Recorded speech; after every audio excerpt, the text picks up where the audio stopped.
el alta a Keren o todavía no? Ya sí, ya está en casa. Qué bueno, ¿no?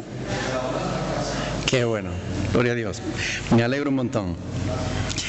Estamos estudiando Primera de Corintios, vamos por el capítulo 1. Nos quedamos la semana pasada por los versículos allá por el 22, del 22 al 24. Estábamos hablando de que, dice el 21, porque ya que en la sabiduría de Dios el mundo no conoció a Dios, mediante la sabiduría agradó a Dios salvar a los creyentes por la locura de la predicación, ¿verdad? Es decir, que la sabiduría humana no servía para encontrarse con Dios, no servía para que el hombre pudiera llegar al conocimiento de Dios, y por eso Dios puso un camino que al hombre le parece locura, pero que es la predicación del Evangelio, ¿no? Versículo 22 dice, porque los judíos piden señales y los griegos buscan sabiduría. En este verso, los judíos, al igual que hicieron con Cristo, ¿verdad? Pues ellos pedían señales, pedían que Cristo de alguna manera les demostrase poder, porque recuerdan que en el Antiguo Testamento los profetas mostraban poder de Dios, ¿verdad? Y como que los judíos tenían en la mente que el poder era la confirmación de que alguien estaba en las manos de Dios. Pero realmente les dio el Señor Jesús señales. Vamos a ver un par de versículos que nos van a ayudar a entender esto porque es muy interesante. Vamos a ir a Mateo capítulo 16. Mateo capítulo 16. Vamos a leer los 4 primeros versículos. Y ahí vemos cómo no solamente los judíos le pedían señales a Pablo, sino que a Jesús también se la pidieron los judíos. Mateo 16, del 1 al 4. Dice ahí, vinieron los fariseos, Mateo 16, del 1 al 4. ¿Lo tienen? Dice, viniendo los fariseos y los saduceos para tentarle, dice, y le pidieron que le mostrase señal del cielo. Mas él, Jesús, respondiendo, les dijo, cuando anochece, decís, buen tiempo, porque el cielo tiene arreboles. Y por la mañana, hoy habrá tempestad, porque tiene arreboles el cielo nublado. Y Jesús le dijo, hipócritas, que sabéis distinguir el aspecto del cielo, mas las señales de los tiempos no podéis. La generación mala y adúltera demanda señal, pero señal no le será dada, sino la señal del profeta Jonás, y dejándolos, se fue. Es decir, los judíos querían ver señales, querían ver milagros. No solamente con Pablo, también lo vemos con Jesús, ¿verdad? Ellos demandaban señales para poder creer. Es decir, es como cuando hoy alguien te dice, si hay Dios, muéstramelo, a ver, que venga aquí, preséntamelo, ¿verdad? Y es que la gente, ¿por qué hace eso la gente? Esto es un estudio, no es un sermón, así que pueden participar todos. ¿Por qué la gente demanda señal? ¿Por qué la gente hace eso? Porque carece de fe, porque no quiere creer por fe, no quiere confiar en la palabra de Dios, quiere que se le demuestre, ¿ok? Pero Dios dice, no le será dada señal. O sea, lo que la gente necesita para creer no son milagros. ¿Recuerdan cuando el rico, la historia que cuenta Jesús en Lucas 16, del rico y Lázaro? ¿Recuerdan que dice que el rico, estando en tormentos, le dijo, hey padre Abraham, manda que resucite y que vaya a mi familia para que ellos no vengan también a este lugar de tormento? Y le dijo, no, mira, a Moisés y los profetas tienen, es decir, la palabra escrita tienen. Si no creen la palabra, tampoco creerán aunque un muerto se levantare. Y es que la gente le cuesta creer, pero escuchen bien, les cuesta creer en la verdad, porque a la mentira no le cuesta creer. ¿No es una paradoja eso? ¿Por qué creen ustedes que hay tantos adivinos y agoreros, hechiceros, que tienen programas en televisión, que compran espacios en televisiones nacionales que valen muchísimo dinero? ¿Por qué creen ustedes que hay tantos agoreros y adivinos? Porque la gente les paga, hay mucha demanda de eso. La gente realmente quiere creer, pero no quiere creer la verdad de Dios. Quiere creer lo que le gusta creer. Quiere escoger qué creer. ¿Ustedes se han dado cuenta de esto? La gente no quiere creer la verdad. Quiere escoger. No, yo creo, y cada uno cree en lo que le da la gana. Como si el ser humano pudiera escoger la verdad. Mire, ¿ustedes están seguros que esto es un teléfono? ¿Es un teléfono? Es un teléfono. Es verdad, es un teléfono. Pero ustedes saben que es un teléfono porque yo se lo he mostrado. Si yo le hubiera dicho, ¿ustedes creen que yo tengo en mi mano un teléfono? Ustedes podrían haber creído o no, ¿verdad? Cada uno tendría que decidir si creerlo o no creerlo. El ser humano es incrédulo. Es incrédulo para la verdad, pero no es incrédulo para la mentira. ¿Saben ustedes por qué hay sectas numerosísimas? Porque el hombre prefiere escoger lo que quiere creer. El hombre prefiere creer la mentira y seguir la mentira que escoger la verdad y creer la verdad. ¿Por qué creen ustedes que pasa eso?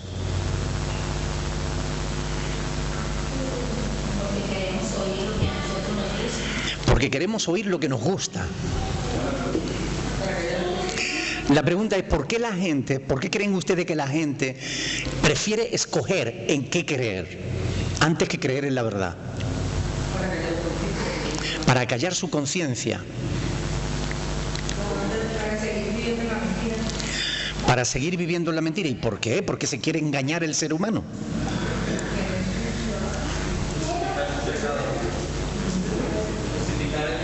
Para justificar el pecado. El hombre quiere vivir como le dé la gana, sin tener que dar cuenta a nadie.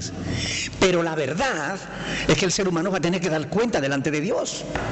Esa es la verdad, nos guste o no. Pero el hombre prefiere creer la mentira. Es como el avestruz. Yo escondo la cabeza. Si no veo el peligro, es como los niños, ¿no? ¿A que no me ve? Los niños jugando se tapan los ojos y dicen, ya no me ve. Así es el ser humano también de adulto. No, yo no me hable Dios. Yo no quiero creer en Dios. No. A mí háblame de cualquier cosa menos de Dios. Pero bueno, ¿qué te ha hecho Dios? Parece que fuera malo hablar de Dios. Oye, hoy se puede hablar de lo que usted quiera. De droga, de prostitución, de aborto, de lo que usted quiera. De gays y lesbianas, de lo que usted quiera. Pero hablar de Dios, ay, no, a mí no me hable de Dios. Quita. ¿Saben por qué? Porque el ser humano no es bueno. Y la verdad es que el que no es bueno va a ser condenado. Es lo que dice la Escritura. Y por eso los hombres no quieren venir a la luz. Porque la luz evidencia que no son buenos. Por eso los hombres, yo para creer lo tengo que ver. Yo no creo en lo que no veo. Sin embargo, la gente cree que piensa, aunque nunca ha visto un pensamiento. Aunque a lo mejor no piensan. ¿No creen? Aquí los judíos estaban pidiendo señales porque se negaban a creer por fe. ¿Por qué los judíos no podían aceptar al Mesías, a ese Cristo que dio su vida por nosotros en la cruz del Calvario? ¿Por qué los judíos no lo podían aceptar?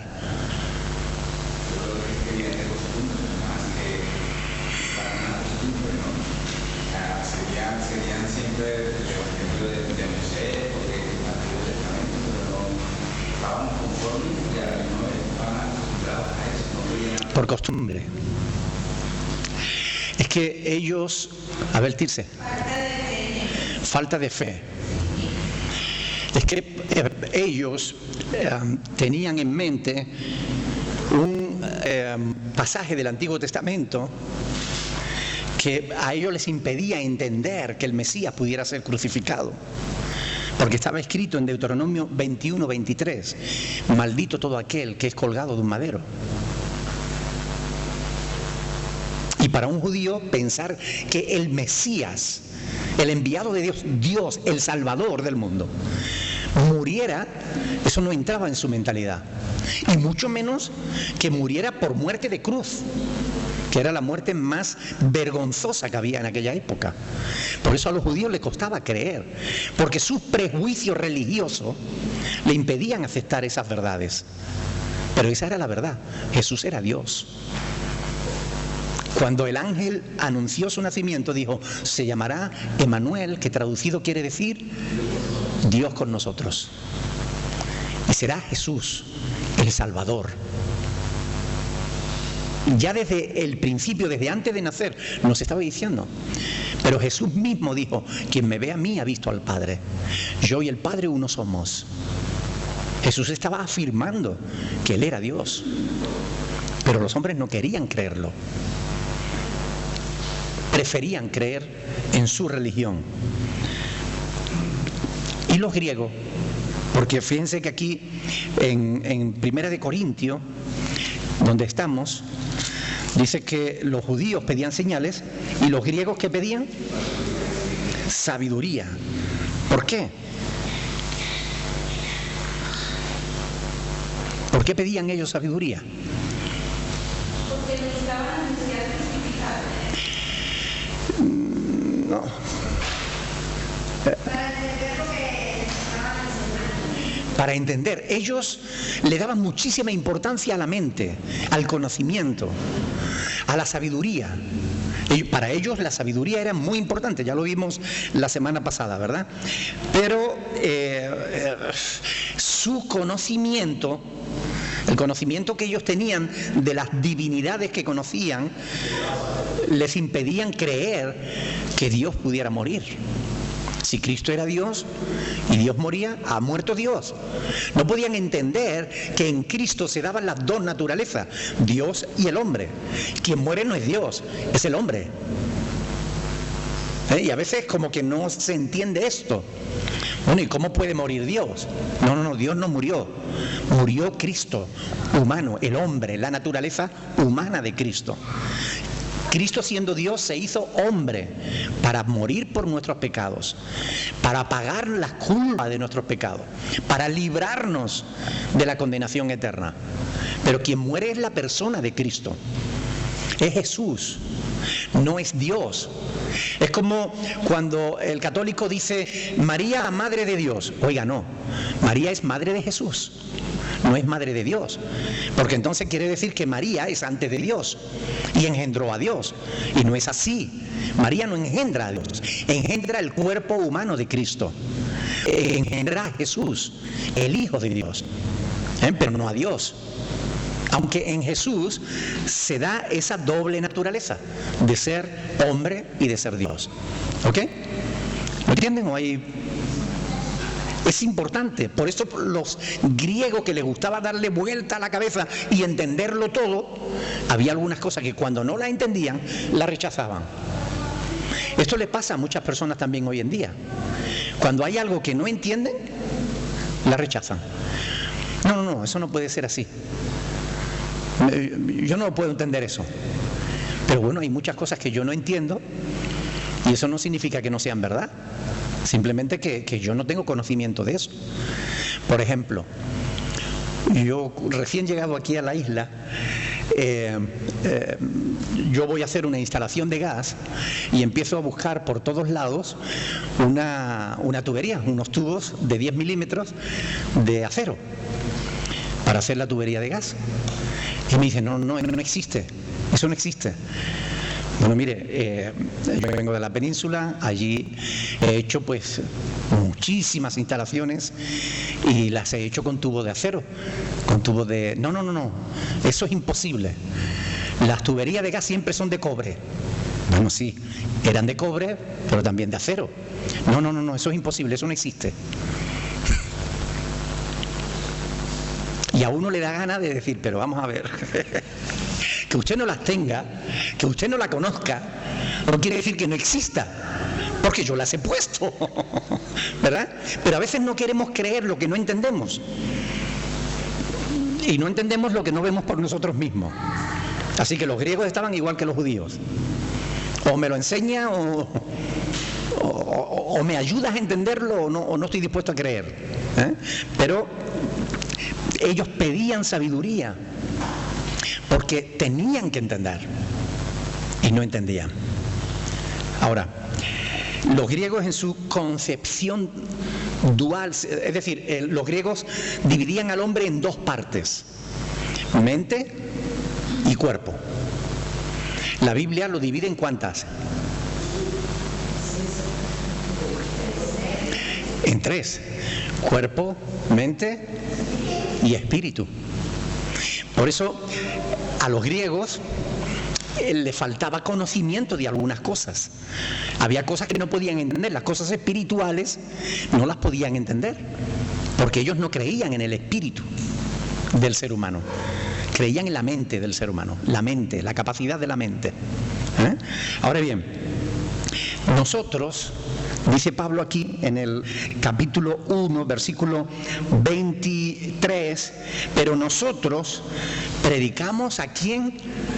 A Cristo crucificado, para los judíos ciertamente tropezadero y para los gentiles locura, mas para los llamados, así judíos como griegos, Cristo poder de Dios y sabiduría de Dios.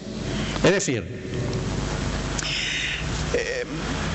ellos, los judíos, si nos ponemos en el lugar de los griegos, pensar, o sea, para un griego pensar que Dios pudiera hacerse hombre era como rebajarse. Ellos rechazaban esa idea, porque ellos decían, no, el cuerpo es malo. Lo único bueno del ser humano es la mente, el conocimiento, la sabiduría. Por tanto, ningún Dios se va a hacer humano. Sería rebajarse. Eso a ellos le impedía. No podían comprender que Dios se hubiera hecho humano. Pero era real. Dios lo había hecho por amor de nosotros. Él se humilló a sí mismo, dice el apóstol Pablo en Filipenses, ¿verdad? Siendo igual a Dios, no estimó el ser igual a Dios como algo a lo que aferrarse, sino que se despojó a sí mismo, tomando forma de siervo, es decir, de esclavo, hecho semejante a los hombres. Y aún estando en la condición de hombre, se humilló a sí mismo hasta la muerte, y muerte de cruz. Y eso lo hizo por amor a nosotros. Así que aunque los griegos no pudieran entenderlo, era verdad. Jesús se encarnó. Y todavía más trabajo le costaba pensar que habiéndose encarnado pudiera morir en lugar del ser humano. Para un griego, que un Dios pudiera morir era imposible. Así que por todos lados ellos tenían problemas con esto. El evangelio que Pablo predicaba a ellos les parecía una verdadera locura. No podían entenderlo. Pero Pablo dice, pero nosotros. ¿Con quién se identifica Pablo aquí cuando dice pero nosotros? Con los cristianos. Pero nosotros predicamos a Cristo crucificado. Para los judíos ciertamente tropezadero y para los gentiles locura. Más para los llamados, estos son los cristianos, los que hemos sido llamados, dice, así judíos como griegos. Qué bueno que Pablo no pone diferencia entre el origen de los llamados, de los cristianos. Tú puedes ser judío, tú puedes ser griego, tú puedes ser colombiano, tú puedes ser español, tú puedes ser venezolano. Bueno, los venezolanos lo tienen un poco más crudo. Es broma, es broma. No hay diferencia en el Señor, ¿verdad? O sea, da igual cuál sea tu procedencia. Dios lo que quiere es que tú te acerques a Él con fe, creyendo que Él está ahí y que va a premiar tu esfuerzo de buscarle. Es lo que dice Hebreo, ¿verdad? Si alguno se acerca a Dios, debe acercarse con fe, creyendo que está ahí, que le hay y que es galardonador, que premia a aquellos que le buscan. Bien, pues aquí dice que que para los creyentes Dios no es, o sea, Cristo o el Evangelio de Cristo no es ni una locura ni un tropezadero. Es poder de Dios y sabiduría de Dios. ¿Poder por qué? Porque dice Pablo que Cristo es poder de Dios.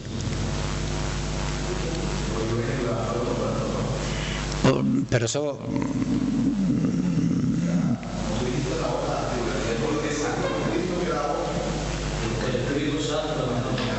Uno a uno, déjenlo hablar.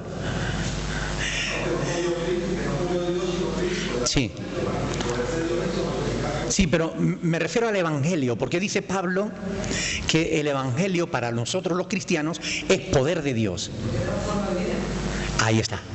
Ese es el quid de la cuestión. Cuando una persona cree el Evangelio, cuando una persona cree de verdad el mensaje que Dios nos ha dado, es que se convierte en poder de Dios para transformar nuestras vidas.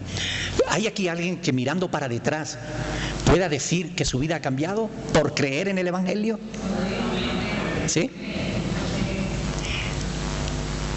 Quizás no seamos perfectos, quizás tengamos mucho que cambiar todavía, pero nos damos cuenta de que desde el día en que creímos en Cristo, desde el día en que le abrimos nuestro corazón a Jesús, Dios empezó a trabajar con nuestras vidas, ¿verdad? Y vemos ese cambio, esa transformación. ¿En qué se puede ver la transformación? ¿En qué hemos cambiado? ¿Qué ha hecho Cristo con nosotros? ¿Qué ha hecho el Evangelio en nuestras vidas?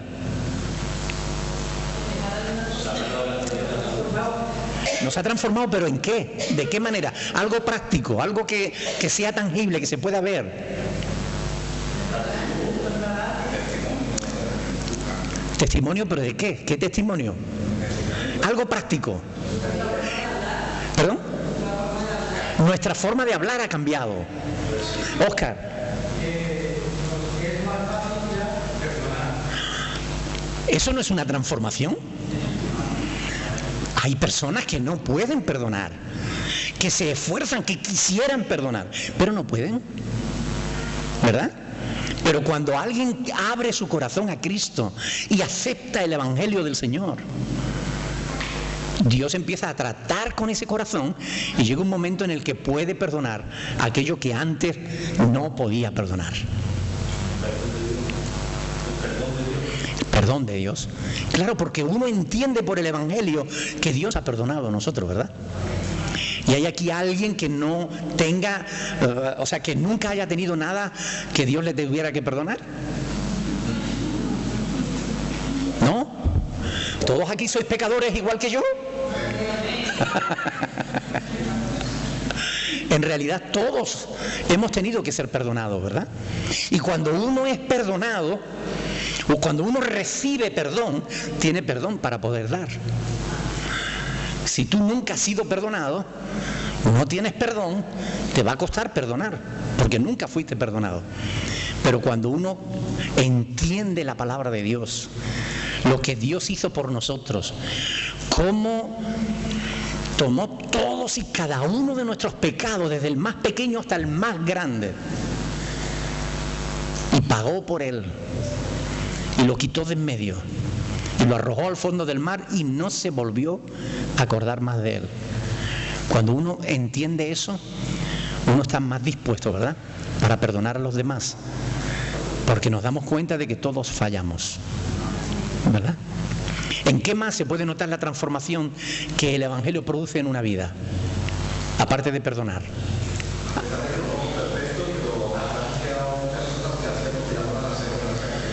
Aunque todavía no somos perfectos, pero atrás han quedado cosas que hacíamos y que no convenían, ¿verdad?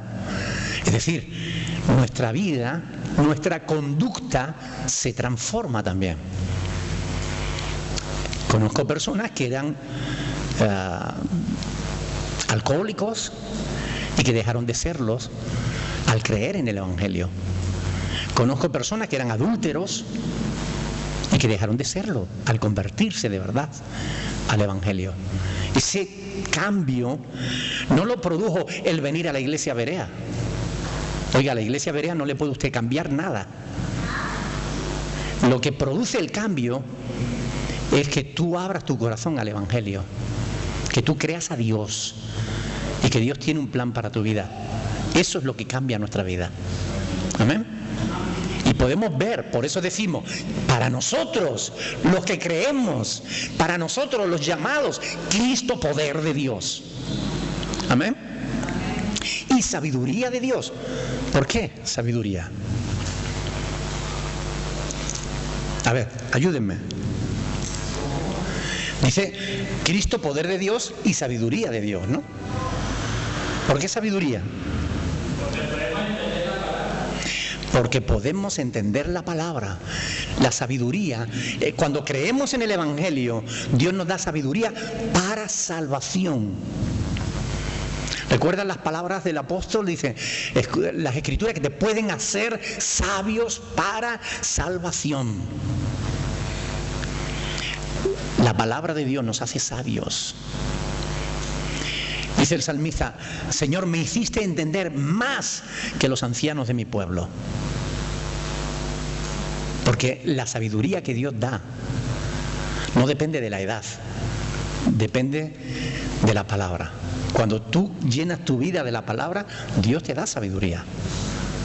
Una sabiduría que te capacita, no solo para la salvación, sino también para ser un instrumento en las manos de Dios, para el bien de otras personas. ¿Alguien ha notado que desde que está en Cristo, a lo mejor la gente te busca y te pide consejo? A lo mejor la gente acude a ti para que le des una palabra de ánimo, de dirección. Porque Dios nos hace sabios. Y la gente percibe eso. La gente se da cuenta. Cuando a lo mejor nadie te ha dicho a ti, ay, tú tienes algo especial, ¿no? O cuando tú le has dicho, oye, ¿por qué no vienes un día a la iglesia y tal? Ah, tú eres cristiano. Yo sabía que tú tenías algo. Yo sabía que había algo en ti diferente. La gente sabe, percibe por la sabiduría que Dios nos da. Amén.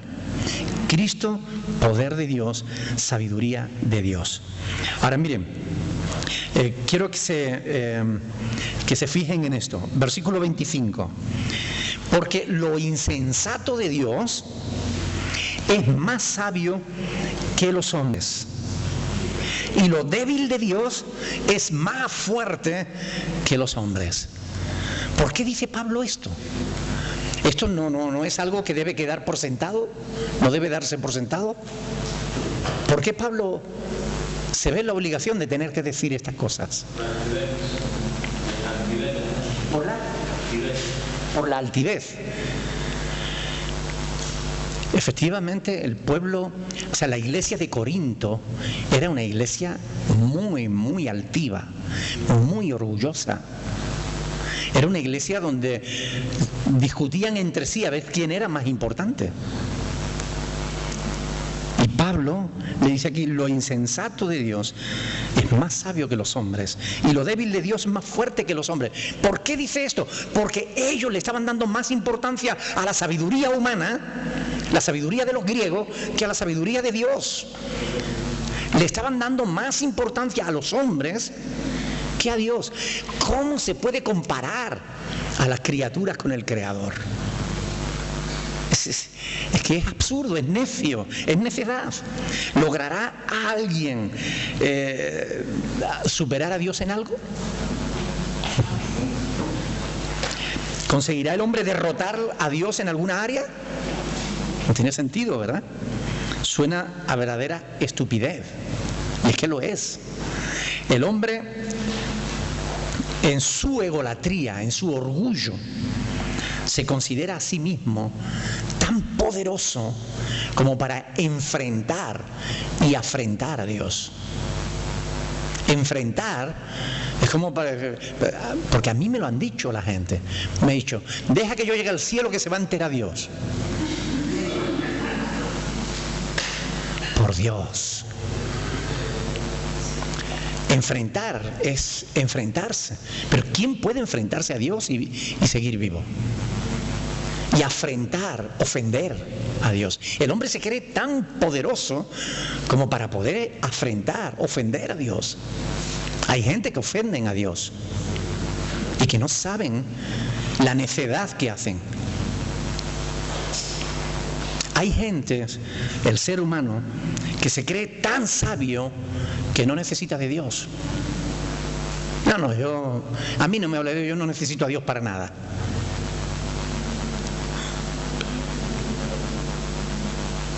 Son los mismos que al menor problema, ¡ay, Señor! ¡Ay, Dios mío! Te prometo que si me ayuda yo después... Los mismos que un día rechazan a Dios, al siguiente lloran y claman porque le necesitan. Pero así es el ser humano. ¿Sabían ustedes que hay hombres y mujeres, digo hombres en el sentido genérico, que no creen, o sea, que niegan la existencia de Dios, ¿verdad? No hay Dios. No hay Dios. La Biblia dice eso, no hay Dios. Pero dice antes, dice el necio en su corazón, no hay Dios. Es decir, es un necio quien niega la existencia de Dios. Sigamos. Versículo 26 dice, pues mirad, hermanos, y aquí Pablo les habla con claridad. Versículo 26, pues mirad, hermanos, vuestra vocación, que no sois muchos sabios, según la carne, ni muchos poderosos, ni muchos nobles. Por cierto, ¿había escuela pública en aquella época? No, en aquella época no había escuela pública. Hoy, cualquiera de nosotros está obligado a llevar a los niños al colegio. Y si no los llevas al colegio, las autoridades te lo pueden quitar. Pero en esta época no había escuela pública, no había acceso a la educación ni a la cultura. ¿Quiénes tenían acceso a la educación y la cultura? Los nobles y la gente que tenían medios económicos. Pero muy poca gente tenía acceso a la educación y a la cultura. Por eso Pablo le dice a los corintios, mirad, hermanos, vuestra vocación, que no sois muchos sabios según la carne, ni muchos poderosos, ni muchos nobles. ¿Había muchos nobles y poderosos en la iglesia de Corinto? No. Si acaso uno o dos. Se sabe de Erasto, que había sido tesorero de la ciudad, ya lo vimos nosotros en Hechos de los Apóstoles, ¿verdad? Que él sí, y en Romanos también lo dice, 16:23, que Erasto era miembro de la iglesia de Corinto, pero era uno o dos poderosos o nobles. El resto era gente normal. Sin embargo, se consideraban a sí mismos como sabios. La mayoría de ellos eran esclavos. La mayoría de la iglesia de Corinto estaba formada por esclavos que se habían convertido al cristianismo. Y fíjense, por eso le dice Pablo aquí en el versículo 27, sino que lo necio del mundo escogió Dios para avergonzar a los sabios, y lo débil del mundo escogió Dios para avergonzar a los fuertes. Es decir, no se consideren sabios, no necesitan la sabiduría del mundo. Ustedes tienen la sabiduría de Dios. Dios ha escogido lo vil, lo menospreciado. Lo que el mundo desecha es lo que Dios ha escogido. El mundo que busca títulos, ¿verdad? Busca nobleza, busca cultura, pero Dios no busca eso. Dios busca gente sincera, gente sencilla, gente dispuesta a creer en Él de verdad, gente dispuesta a que sean usados por Dios. ¿Tú estás dispuesto a ser usado por Dios?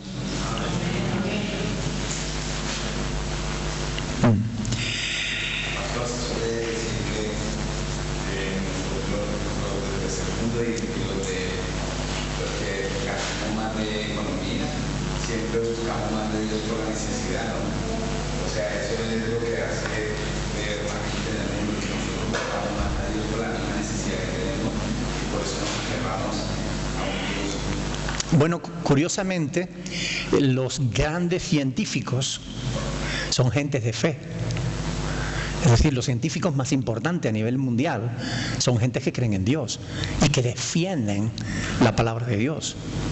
Curiosamente, incluso los filósofos más importantes, que han sido defensores del ateísmo durante toda su vida, a la hora de morir, lloran como crío sabiendo lo que les espera. Hay un libro buenísimo que se llama Las últimas frases de los grandes de la historia. Las últimas frases de los grandes de la historia. Y ahí se ve cómo esos grandes filósofos que durante toda su vida han estado negando la existencia de Dios y la fe en Dios y que la Biblia no sirve y que Dios no existe y todo esto, cuando les llega la hora, lloran, claman, se arrepienten, suplican, porque saben que van a ir a la presencia de Dios. O sea que la fe no es solo para los ignorantes. Hay multitud de hombres y mujeres de ciencia que son hombres y mujeres de fe. Y hay multitud de material importantísimo que son escritos por hombres de ciencia defendiendo la fe. ¿Ok? Es más, si los pusiéramos en una balanza, son más los que creen que los que no creen. Lo que ocurre es que no todo el mundo cree lo mismo, pero la mayoría de los científicos serios creen en Dios y hablan y defienden las Escrituras. Lo necio y lo débil escogió Dios para avergonzar a los sabios. ¿Qué significa eso? En aquella época, una verdadera revolución, ¿no? Una verdadera locura, ¿no? ¿Te imaginas un esclavo predicando el evangelio a un griego, a un filósofo griego? ¿Qué me tendrás tú que enseñar a mí, no? Y ese es el gran problema de algunas personas, ¿verdad? Un día, en una conversación con un juez decano, no voy a decir de qué ciudad, por el grupo de rehabilitación que teníamos en la península, yo tenía que estar continuamente yendo a visitar a ese juez porque él solicitábamos que los chicos que estaban rehabilitándose pues pudieran cumplir las condenas que tenían pendientes en el centro de rehabilitación, porque los rehabilitábamos mejor en el centro que en la cárcel y dábamos muestras de ello, ¿no? Así que el juez era partidario de eso y siempre cuando nosotros dábamos la cara por alguien, él firmaba y lo sacaban de la cárcel y nos lo traían al centro de rehabilitación, ¿no? Y entre él y yo, entre el juez decano y yo, pues empezó a haber una buena comunicación. Y muchas veces, cuando yo iba, él me tenía un papelito debajo de su escritorio, tenía un papelito con un montón de preguntas. Y me estaba esperando, ¿no? Siempre me esperaba con algunas preguntas. Y entonces me preguntaba y hablábamos sobre las cosas del Señor y demás, ¿no? Y un día me negaba un hecho bíblico, me negaba un hecho que aparece en las Escrituras, ¿no? Y no, eso no puede ser porque porque no sé qué, no sé cuánto. Y le digo, vamos a ver, don Manuel, un momentito. En jurisprudencia, usted es el maestro y yo soy el profano. Pero en teología, yo soy el maestro y usted es el profano. O sea, no pretenda saber de todo. Usted sabe de leyes, yo sé de Biblia. Y esa es la realidad. Sin embargo, ¿qué es lo que ocurre cuando alguien que parece que no tiene cultura, que parece que no tiene preparación, que no tiene títulos, que no tiene carrera, le está hablando a alguien que sí tiene carrera, que sí tiene título, y le está hablando de la palabra de Dios, y ¿qué me va a decir tú a mí, no? O sea, los que tienen título creen que lo saben todo. A lo mejor, mire, si usted es médico, usted sabrá mucho de medicina, pero ¿qué sabe usted de Dios? ¿Qué sabe usted de la Biblia si no la ha leído nunca? A mí me dijo en cierta ocasión, un señor, eso de la Biblia es un rollo. Ah, muy bien. ¿Quiere usted hacer el favor de explicarme qué parte de la Biblia es un rollo? No, toda la Biblia. Ah. ¿Y cuáles son las pruebas científicas en las que usted se basa para afirmar eso? No, que eso es un rollo. Ah, ya está, pues usted lo dice. Por cierto, ¿ha leído alguna vez la Biblia?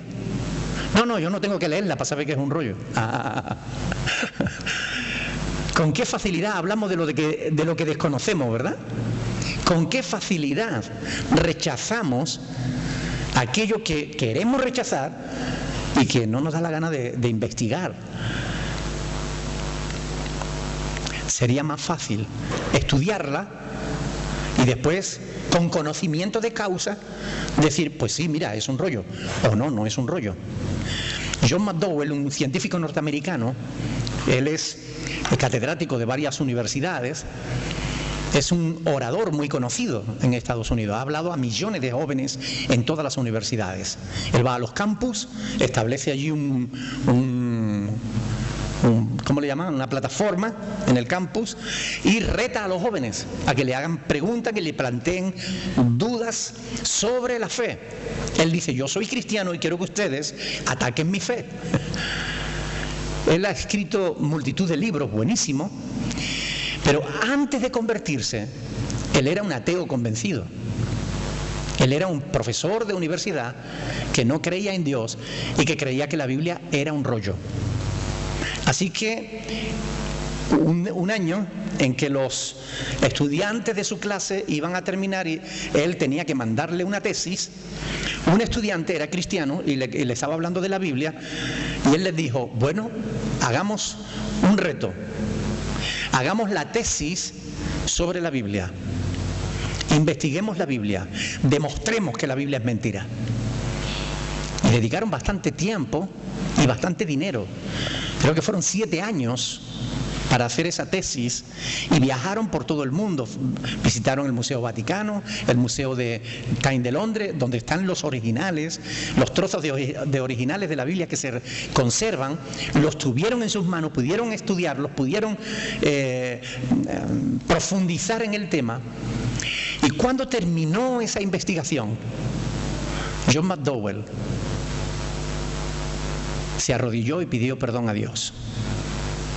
Porque él dijo, si yo no puedo creer en la Biblia, no puedo creer ni en el informativo que me den esta noche en el telediario. No hay ningún libro en el que yo pudiera creer si rechazo las Sagradas Escrituras. Porque este libro tiene más apoyo científico que ningún otro. Hoy es orador, predicador, y enseña las Sagradas Escrituras por todo el mundo. Y tiene libros fantásticos. John McDowell. Pero el hombre lo rechaza sin conocerlo. No debiera hacer eso, ¿verdad? Lo vil y menospreciado escogió Dios para avergonzar a los sabios, a los que se creen sabios. ¿Qué fundamento podía tener Pablo para afirmar estas cosas? Vamos a leer un pasaje en Mateo capítulo 11.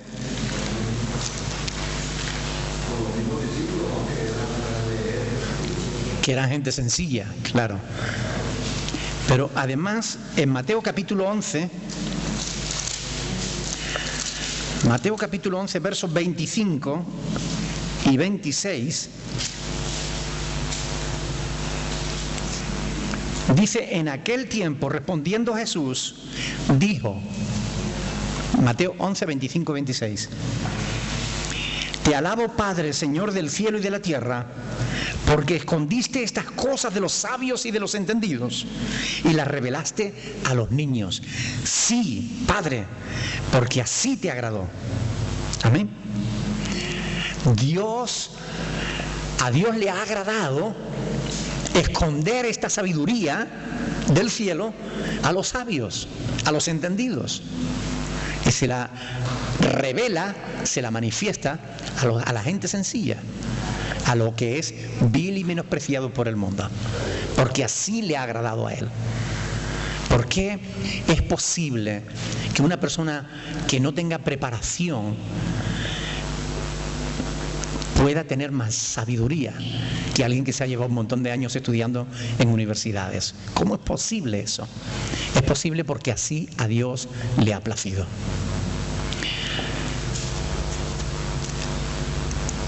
Cualquiera de ustedes que conocen las Escrituras le pueden dar 20.000 clases a muchos profesores de universidad. Me refiero en teología, Me refiero en conocimiento de Dios, en conocimiento de la palabra. Muchos de ustedes le pueden dar clases a muchos profesores de universidad.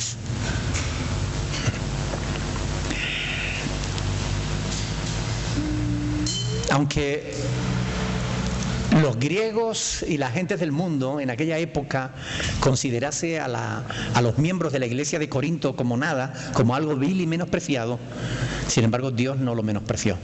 Amén. Dios los escogió, y los escogió con ese fin, con el fin de avergonzar a los sabios. No te dé temor hablar delante de gente que parece estar preparada. No te dé temor hablar delante de gente que tengan títulos y que no sé qué, y no te dé temor. Da testimonios de tu fe. Habla, y Dios, cuando tú abras tu boca, Dios la llenará con palabras sabias. Amén. Versículo 27. Sino que lo necio del mundo escogió Dios para avergonzar a los sabios. Algunos han querido interpretar este pasaje como que Pablo despreciaba la preparación humana, y nada más lejos de la verdad, porque Pablo era un hombre bien preparado. ¿Ok? Era muy bien preparado. Ya comentábamos la semana anterior que Pablo era conocedor de los escritores de su época, de los filósofos, de los poetas. Era conocedor de toda la teología del Antiguo Testamento, era conocedor de la lengua hebrea, de la lengua griega. Era un hombre muy culto. Pablo tenía capacidad para poder dejar callado a más de dos. Amén. Así que él no está rechazando la preparación. Esto fue un error que yo he visto a algunos pastores cometer. Yo he visto a algunos pastores cometer el terrible error de convertirse un estudiante universitario y de decirle: no sigas estando, si eso no sirve para nada. Ponte a servir al Señor. Eso es un terrible error. Considero que es un terrible error, porque se sirve al Señor mucho mejor preparado que sin preparar. ¿No creen ustedes? Si tú te pones a servir a Dios, pero además tienes una buena preparación, vas a poder servirle mejor que si no tienes preparación. Y esto es la verdad. Dios te puede dar sabiduría aunque tú no la tengas. Pero si tú, además de la que Dios te da, te esfuerzas y buscas y estudias y te preparas, mucho mejor vas a poder ser un instrumento útil a Dios. Dios te va a usar. ¿Amén? Yo sé que cuando yo conocí al Señor,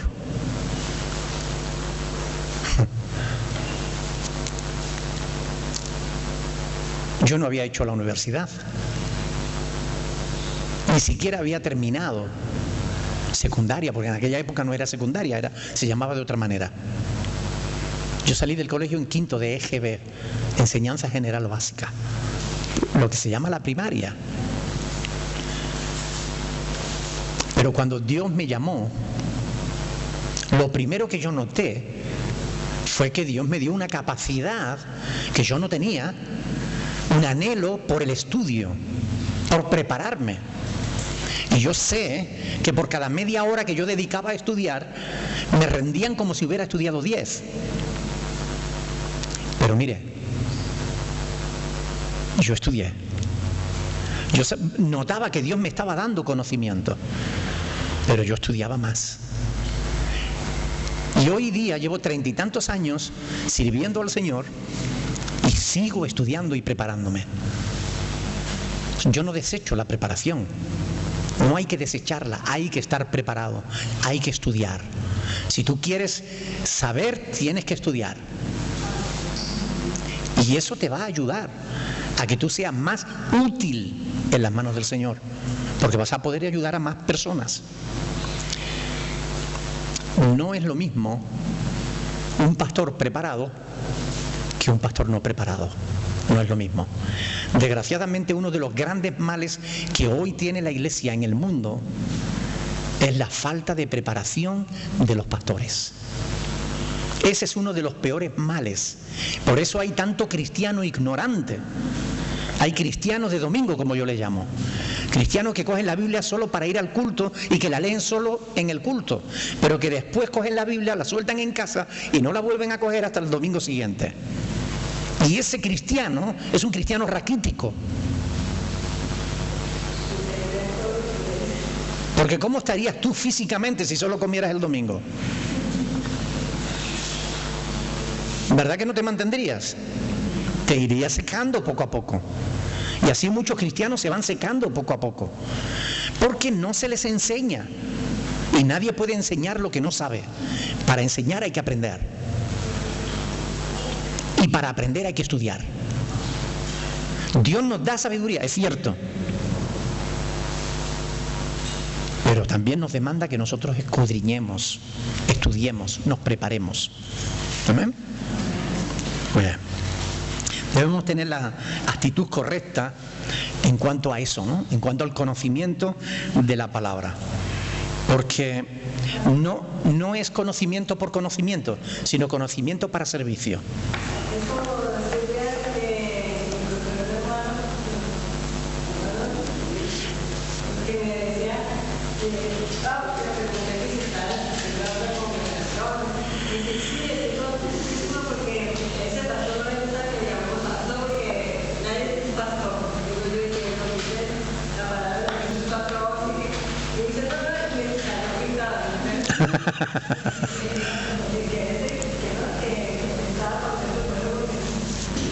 Porque no tiene pastor.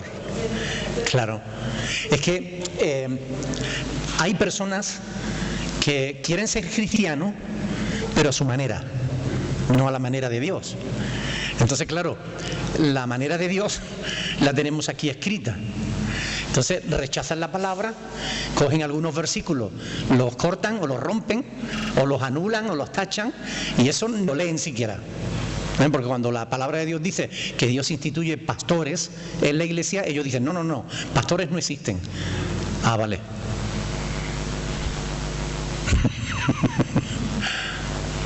Es que di más bien que tú no quieres pastor.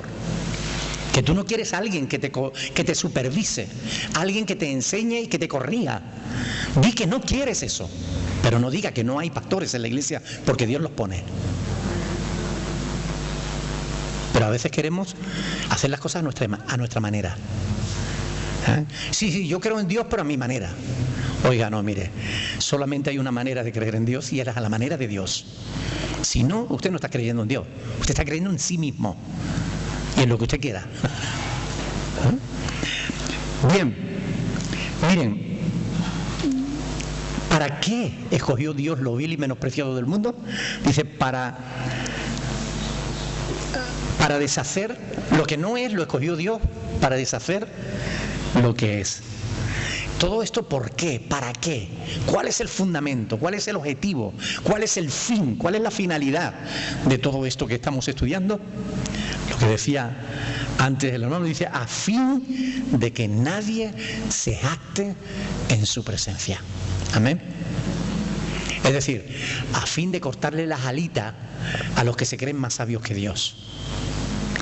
Que nadie se jacte en su presencia. Para que todos seamos humildes y reconozcamos que necesitamos de Dios, que necesitamos de la palabra. Oiga, necesitamos.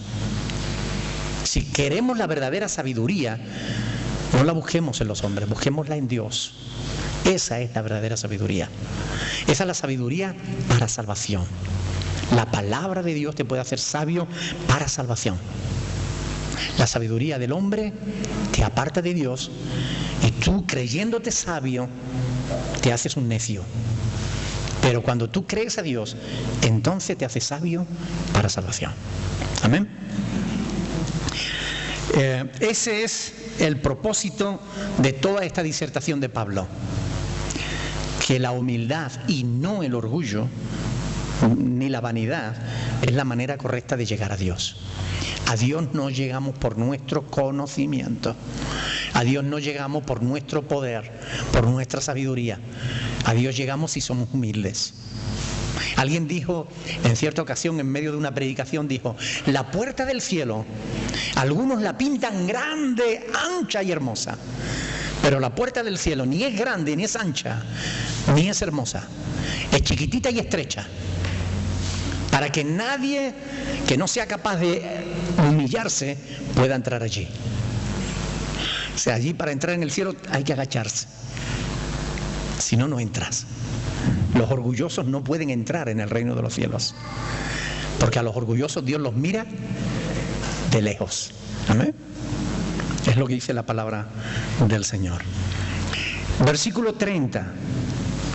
Mas por Él, por Cristo, estáis vosotros, mas por Él estáis vosotros en Cristo Jesús, el cual nos ha sido hecho por Dios sabiduría, justificación, santificación y redención, para que, como está escrito, el que se gloría, gloríese en el Señor. Amén.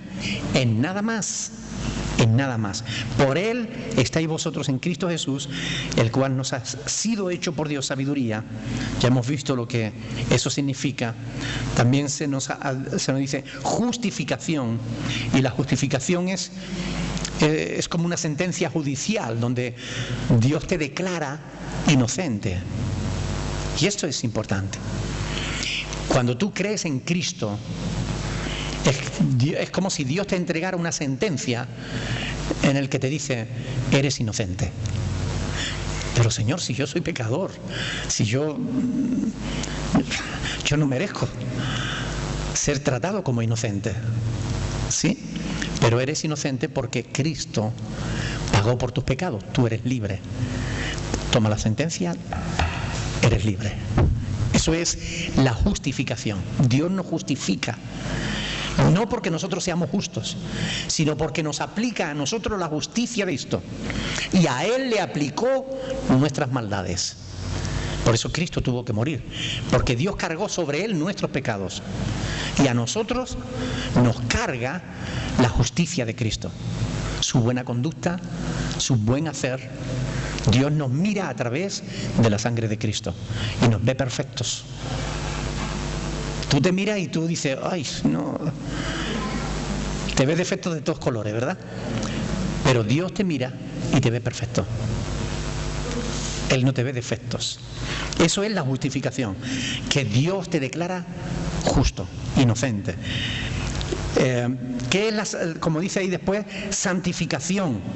La santificación es que por la obra redentora de Cristo nosotros somos perdonados, limpiados de todo pecado y apartados para Él, para Dios. Somos reservados para el cielo. Por eso nosotros creemos que tenemos la vida eterna. Amén. No por nuestra justicia, sino por la justicia de Cristo. Tenemos el perdón de nuestros pecados. Somos santificados. Ya no hay mancha en nuestro corazón. Fue limpiada por la obra de Cristo. El acta que el diablo tenía contra nosotros, el acta de los decretos, de los fallos que habíamos cometido, que el diablo llevaba la cuenta, ese acta fue rota y clavada en la cruz, cuando Cristo dio su vida por nosotros. Ya el diablo no tiene nada con qué presentarse delante de Dios para acusarnos. No tiene nada. Somos justos delante de Dios. Somos santificados, apartados para Dios. El diablo no tiene autoridad sobre nuestras vidas. Le pertenecemos a Él porque somos apartados para Él. Amén. Y redención. La redención es el acto por el cual se rescata a una vida. Cuando Cristo murió, Él nos rescató. Dice que nos trasladó de las tinieblas a su luz admirable. Estábamos en el redil del enemigo, del diablo, pero fuimos rescatados, redimidos. Cristo pagó. No somos rescatados por oro ni por plata, sino por la sangre preciosa de Cristo. Él pagó el precio de nuestro rescate, para que nosotros hoy no vivamos como esclavos en el pecado, sino como hijos libres de Dios. Amén. Para vivir en libertad en Cristo Jesús. Eso es. Así que, como está escrito, el que se gloría, gloríese en el Señor. Esto es una cita del pasaje de Jeremías 9:24, ¿verdad? Alábese en esto el que se hubiere de alabar. Es decir, no hay más. Si alguien se alaba, que se alabe en conocerme y en entenderme, dice Dios. En eso es lo único que el hombre se puede alabar, en conocer a Dios. Si tú conoces a Dios, siéntete dichoso, siéntete feliz. Si no conoces a Dios, no tienes nada de qué alabarte. Amén. Bien, ¿alguna pregunta?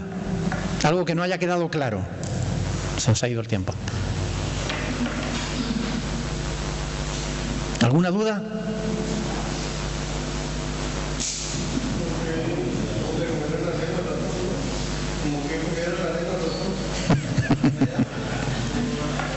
Bueno, pues si no hay preguntas, lo dejamos aquí. No, todos juntos no, uno a uno. Bueno, pues oramos al Señor dándole gracias por su palabra, y el próximo jueves vamos a seguir estudiando el capítulo 2. Por favor, léanlo en casa, háganle pregunta al texto cuando estén leyendo. Si no entienden algo, anoten la pregunta para que el próximo jueves podamos hablar de ella, si Dios nos lo permite. Escudriñe bien la palabra, trate de entender lo que dice, trate de ver si lo comprende todo, y si no, preguntas. Amén. Bien, vamos a ponernos de pie, vamos a orar al Señor.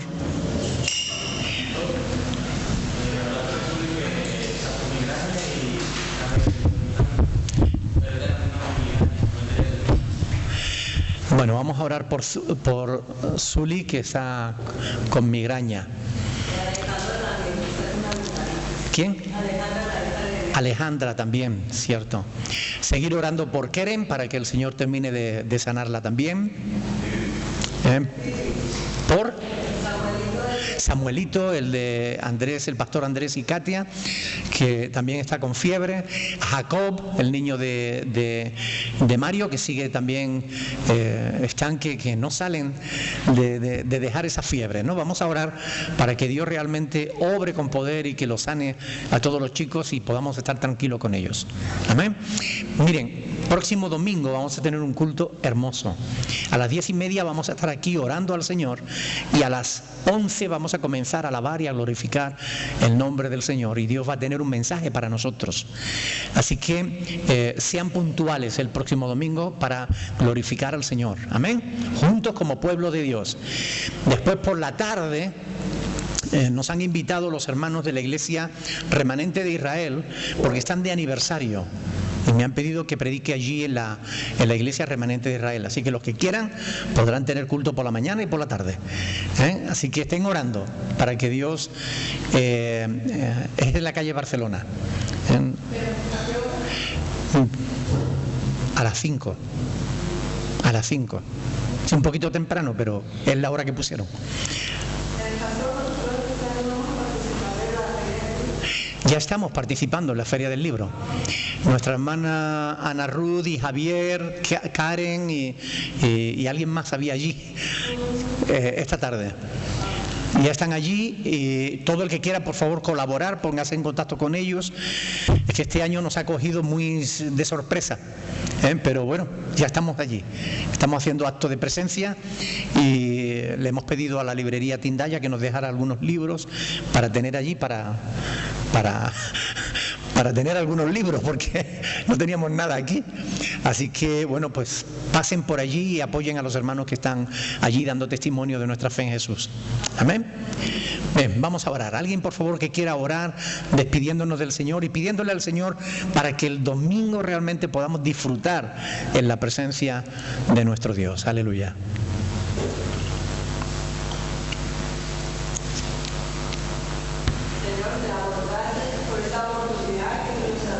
Sí, Señor.